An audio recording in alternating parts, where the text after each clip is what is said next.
Welcome to the Speed League podcast from Southern California. I'm Kelly Hansen. You can play for free some fantasy motocross, supercross when it's in the season, F1, MotoGP.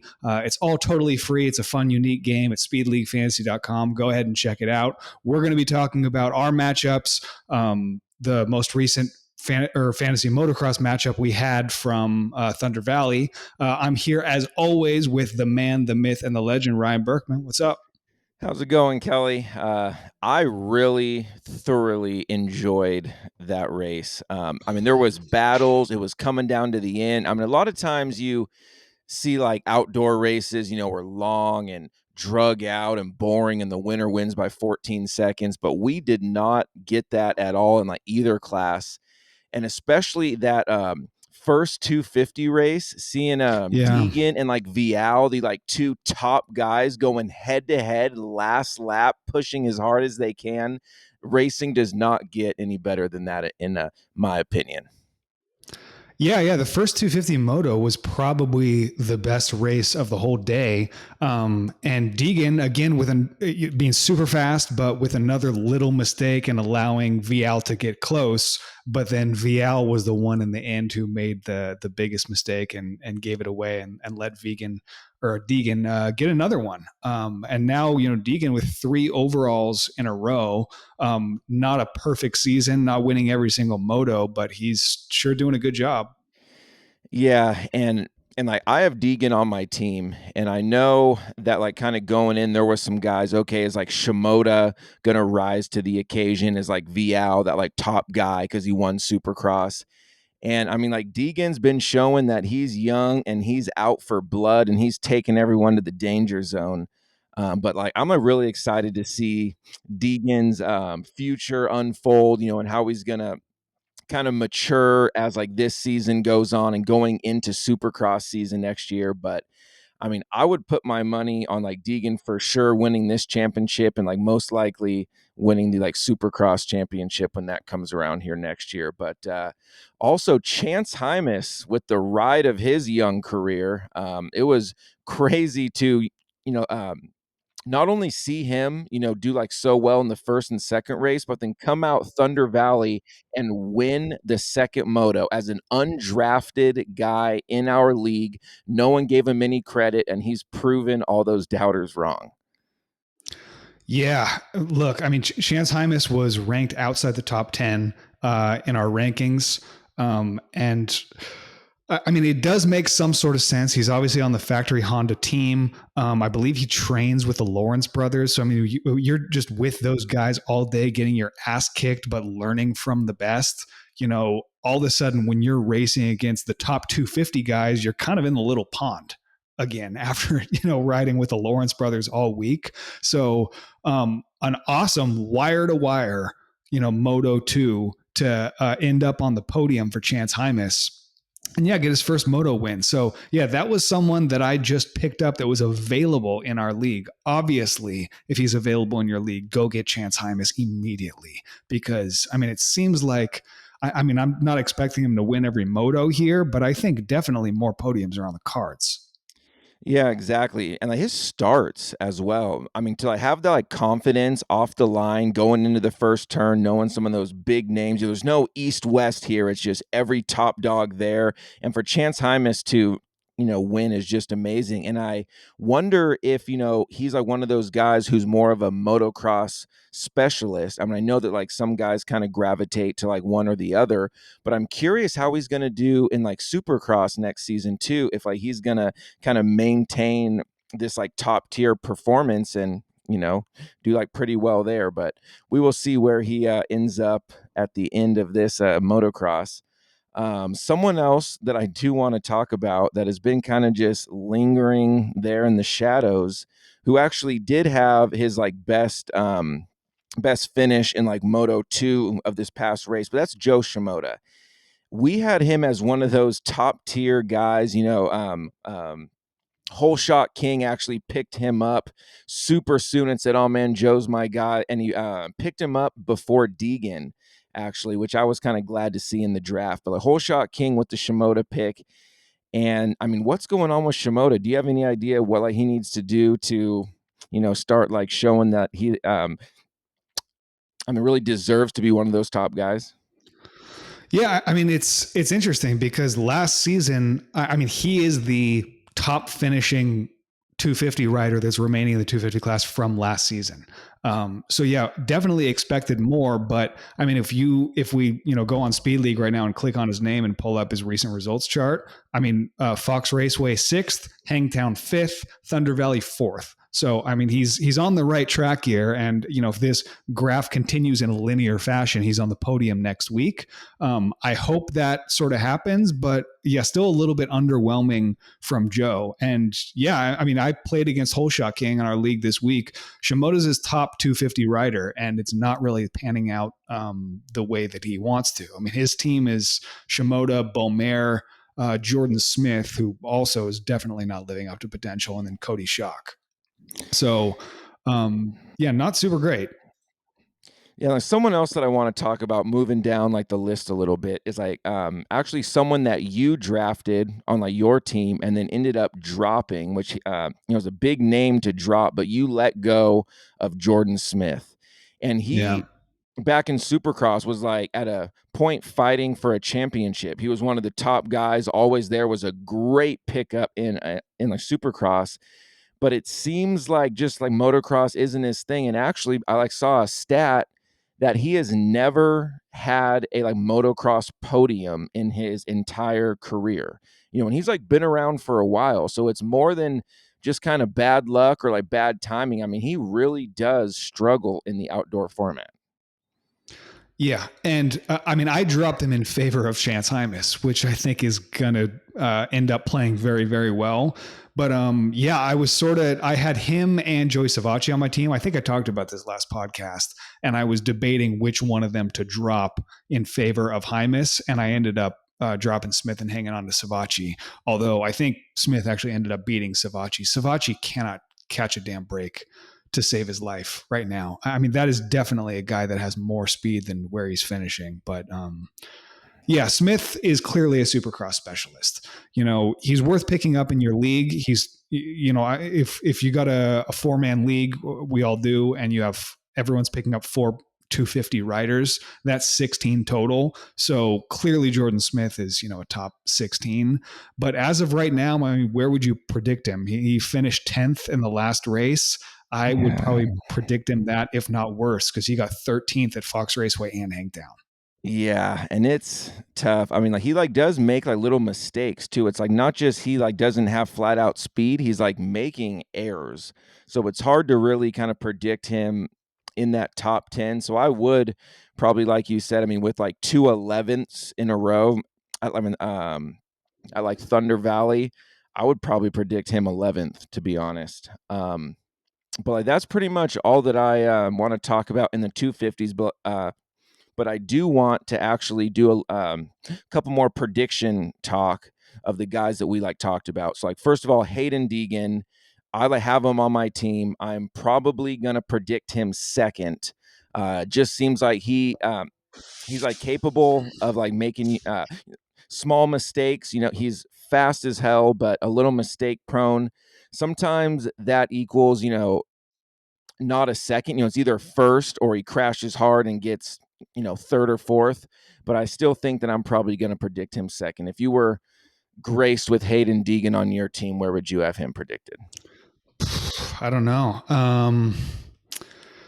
Because I mean, first is definitely a realistic option for him. I mean, look at his chart. He's 1-1-1. I'd probably go first, honestly, with Hayden, because if this was Supercross, um, it'd be easy to say like just predict him first, because if something goes wrong, he's either going to get first or he's going to get fourth or fifth or worse or something like that. But with it being motocross and you have such long motos for him to go down and recover, I mean, he crashed during the first moto and still managed to beat Tom Viau in that moto.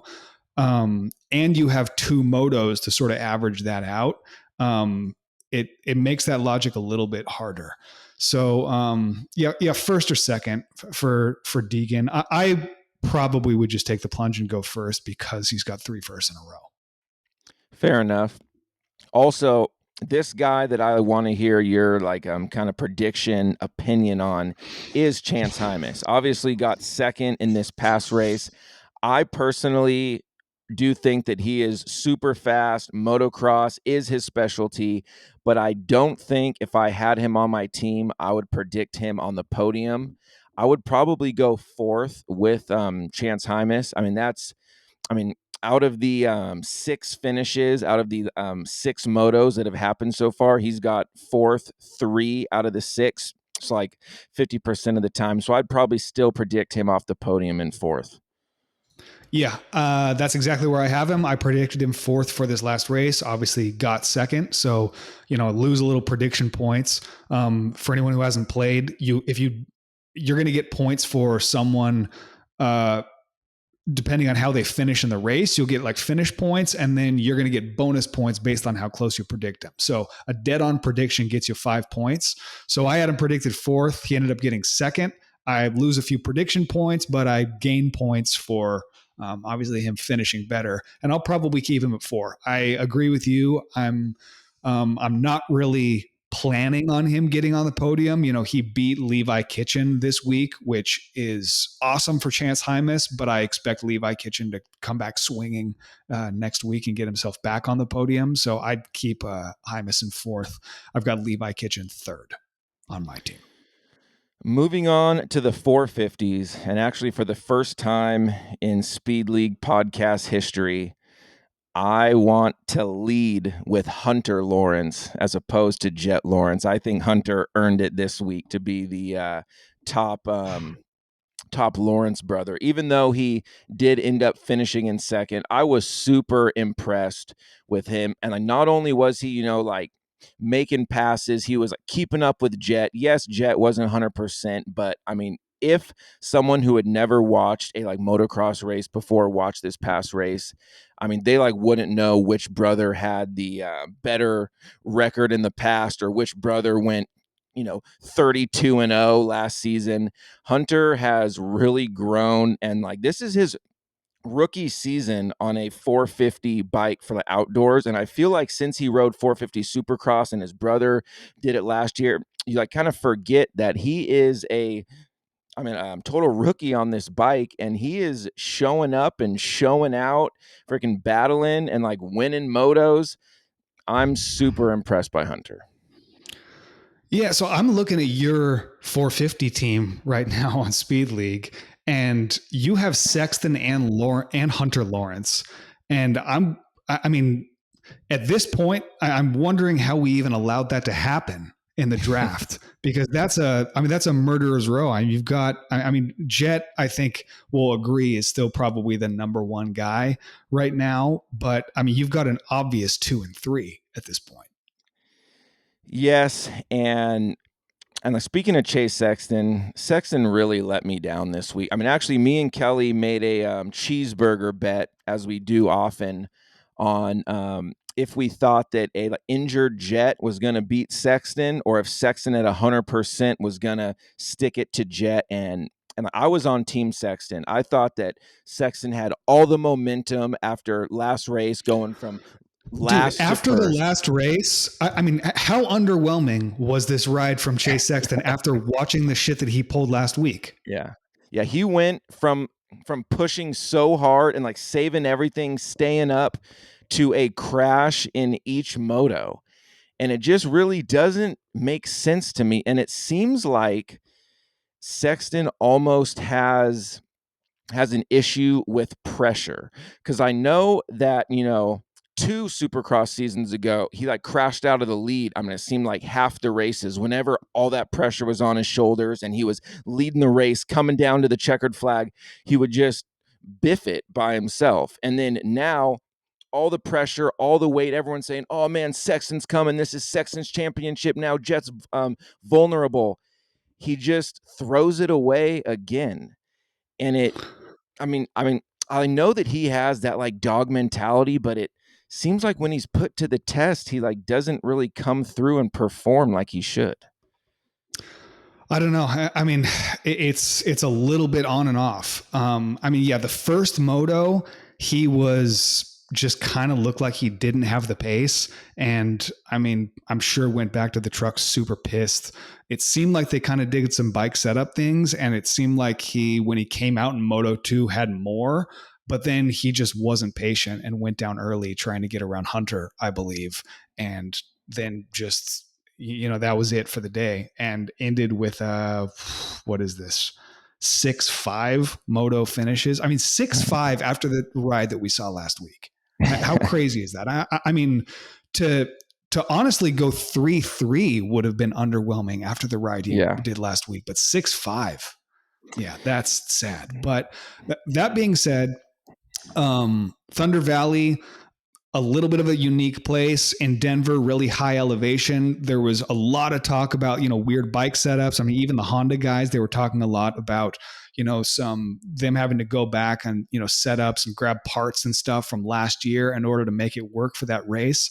So I think I hope for Sexton's sake that it could be a little bit of an outlier. I have Sexton as my podium pick for next week. I think Sexton is going to come back at High Point and stick it back on the podium. I don't know if he's going to win. I mean, our big talk after last race was, oh my gosh, Sexton's got the speed. He's going to be able to bring it to Jett. And there was just a bit of a shit taken on that in this last race, but I want to see it come back. I want this to have been an outlier. Yeah, so I have Sexton on my team, and like he was going to be a clear, set to a second prediction and just leave all season. And I don't want to, be too like results oriented just on the last race, but it seems like I almost want to predict him third because I just think that Jett and Hunter both have so much momentum and drive. I would probably this week predict Sexton third. Yeah, I agree. I think I would definitely bet on Jett beating Sexton and with a reasonable chance of Hunter beating him as well. So, yeah, I think third is probably a safer bet to, claim some extra prediction points. If he ends up doing better, you lose a few prediction points, but you're going to make it up on the finish points. But, yeah, definitely a little bit of a weird one from Sexton. That being said, I'm stoked that I've won another cheeseburger bet. I got to start making a chart of our cheeseburger bets because you must owe me 7 by now. I owe you a couple. I'm going to have a field day at In-N-Out sometime soon. In-N-Out, or like better yet, Peter's Gourmet Grill. If anyone's from SoCal and they want to try the best cheeseburger, me and Kelly have tried cheeseburgers all around. Peter's Gourmet Grill. It is right off the 405 freeway, right? Is that what it is? No, right it's the 5 and the 55. It's off like Newport. 5 and 55. Yeah. Okay, I was thinking 405. In Tustin, dude, that is the best so burgers. Good. Yeah, so good. They're pricey these days. Their prices are going up, but I promise you it's worth it. Everywhere is pricey, Kelly. Okay. So the next person I wanted to talk about actually is Justin Cooper. Yes. So Justin Cooper, I keep ringing this bell, but he is an insanely good starter and proved that this week with both hole shots. The first moto looked like he was going to run away with the moto win, and then the Lawrence brothers just crept up and got him at the end of it. But he's an amazing starter and just riding really well. I was actually the first moto when he was in front and they were showing him, he's really enjoyable to watch ride. He has like a really, agile riding style. I really, really like him. He's young, he's energetic. He's, kind of quietly, come into the 450 class, but walking away with a podium. Justin Cooper's the man.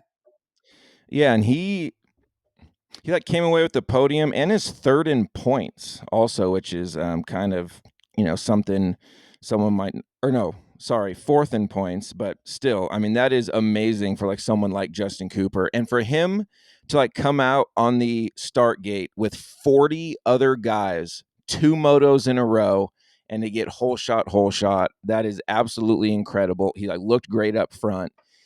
And I know that, someone like Jett, Sexton, Hunter, those are kind of easy podium locks of the week, but I liked what I saw from Cooper so much that I'm actually choosing him as my podium lock of the week coming up to High Point. He like really was in position to win.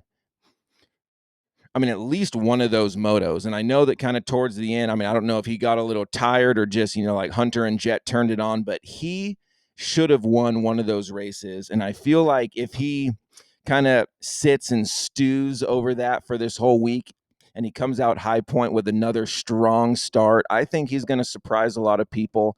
If I had him on my team, I would probably predict him third or fourth just to kind of hedge my bets a little bit. But still, I would not be surprised if he came out with another podium. And that's why I have him as my podium lock of the week.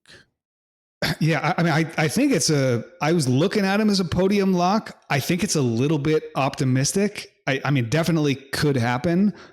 He's for sure going to come out and get starts. I think that's no question. But I mean, we saw, especially in the first moto, with the big lead he had, he still doesn't have at the end of the moto, especially as much speed as some of the other top guys too. The Lawrence brothers, I think Sexton on a good day is going to be able to beat him. So, I mean, I definitely expect those three guys to beat him most days, but for sure, if anything goes wrong with any of them, like it did with Jett last week or it did with Sexton this week, Cooper seems like he's going to be the one that's there to pick up the pieces, which is impressive because I would have expected a lot of other guys to be the one to be there to pick up the pieces. Aaron Plessinger, not such a great week this week. Dylan Ferrandis is, having a fine season, but not really as good as we expected. I expected him to be up there better as well. And even someone like Jason Anderson. So, yeah, Cooper's trouncing all of them right now. Yeah, so we talked about a lot of the like big name guys, but I want to go a little further down the list and like point out something that I noticed when I was looking at all these finishes and stats and everything. My deep pick of the week is like someone that we like haven't really talked about in like Supercross, haven't really talked about in a motocross, and that is Christian Craig. I mean, if you look at his, like finishes, he's been getting better and better each race. So first Fox Raceway, it's like first race back in forever. He got 15th, 17th in the motos. Not good at all. Then next he got 12th and 11th. And then last race 9th and 10th. So he's on a like good upward trajectory and he's kind of getting back into race shape. He's like, getting back on the gas and like racing like the like factory rider that we expect him to be. So coming up, I mean, he is pretty far back there in the points, but I think that if you predicted Christian Craig 10th, I don't think that is the like craziest prediction in the world for like someone who started not so hot, but I think that he's going to get there, getting top 10s here pretty soon.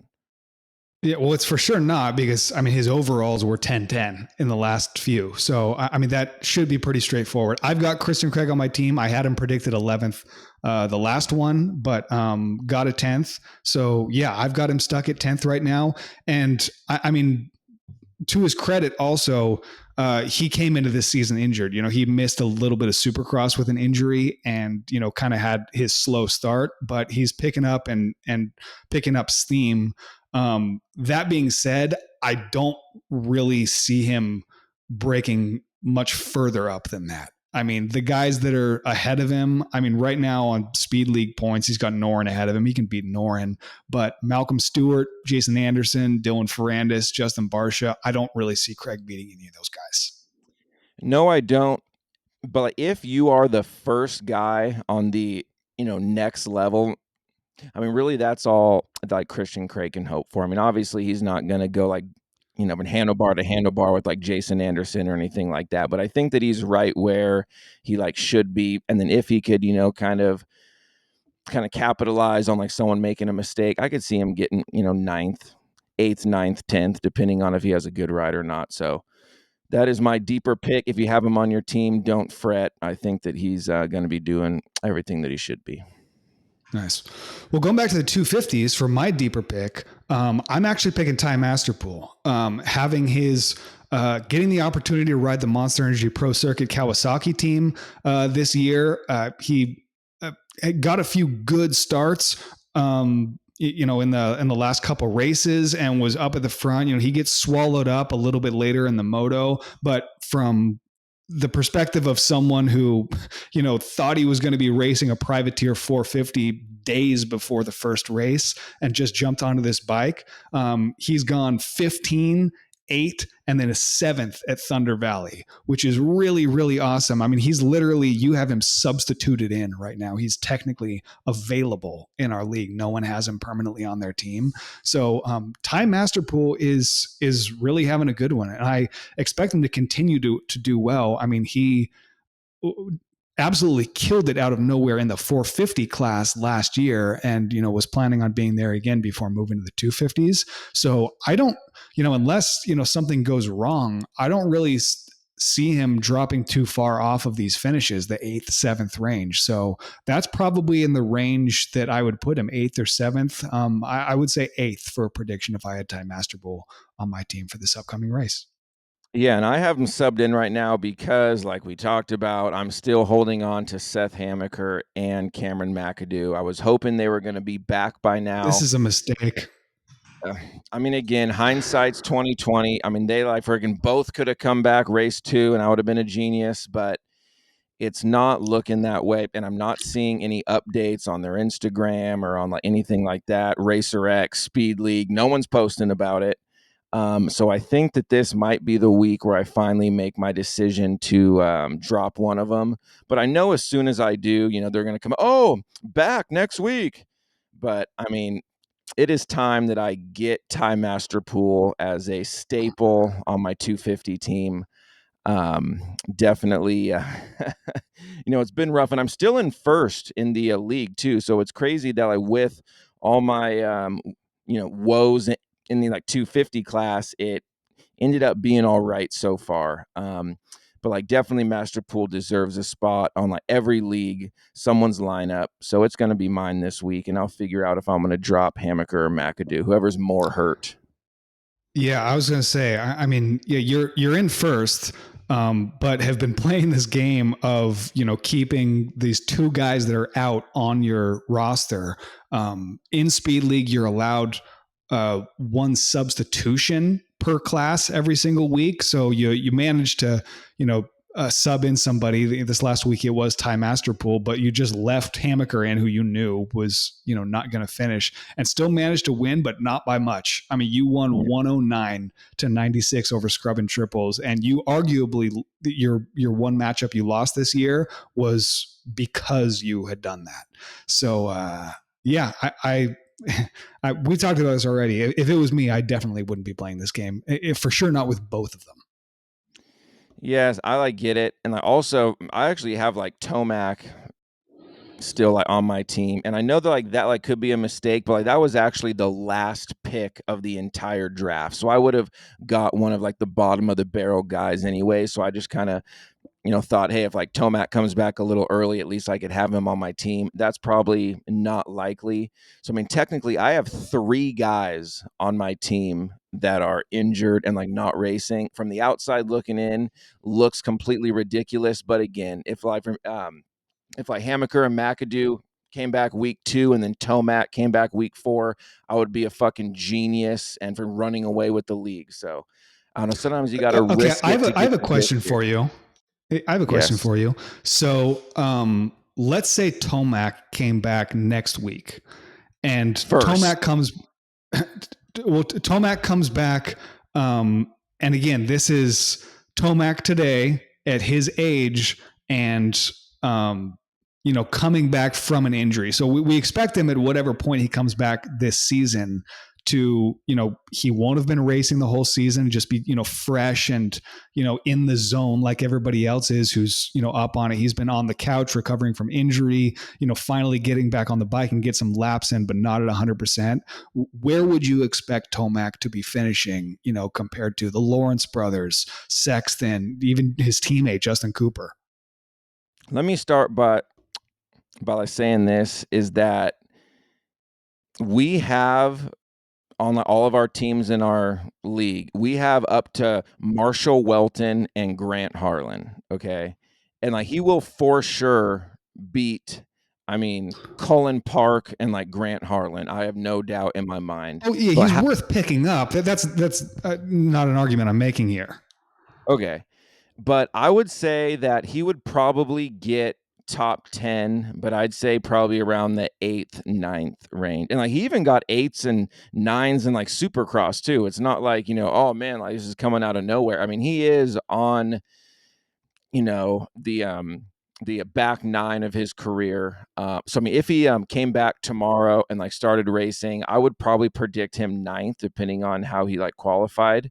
So you're sitting on Eli Tomac on your bench with an expectation that when he comes back, which the expectation is late in the season, he's going to miss most of the season and you're going to be subbing him out most of the season, that he's going to come back in the 8th or ninth range? So then should I drop him for like Grant Harlan? Is like that gonna like make me win the league if I have Grant Harlan on my team instead? um, it depends. Yeah, if Grant Harlan's the only one who's available, what's Grant Harlan finishing right now? 17, 11, 14. Yeah, that's probably not worth it. But when you're doing something like that, there probably were some other people that were floating around that were better. I mean, like Frederick Noren. I don't know if he was drafted in our league, He is but that's currently like on my team. I know he is on your team now, but um, that's that's someone that if he was available in your league, which he may have been at a certain point, you could miss out on him because you're just substituting him or somebody else in and keeping Eli Tomac on your team. And, Frederick Noren's 11, 9, 11. That's someone that is worth foregoing the, 8th or ninth. That being said, I actually think you're expecting Tomac to be a little bit too low. I would still expect him to be usually top fives, maybe just right out of the top 5. Yeah, and I know that Tomac, I mean, it hauls ass in like motocross too. I mean, he was the man for a long time for the outdoors. So I mean, maybe he like comes back well rested. He's all healed up, with a fresh set of gear on and ready to go. But we will see. Hopefully, he like comes back. But like, really, I'm just more rooting for either McAdoo or Hammaker at this point. But we will see how it plays out. There's still many races left, and I'm looking forward to holding on to my number 1 spot. But So High Point this weekend, June 15th, race starts at 10 a.m. Pacific time. early, Yeah, we're not playing each other, but I mean, you and me are tied for the lead of the league right now at 2-1 with, I mean, you're leading by 20 points is the tiebreaker, something like that right now. So if one of us loses this week, that's out of the championship lead. So that's an important one. But yeah, that's all we got. We will see you next week after High Point. Peace out. good luck.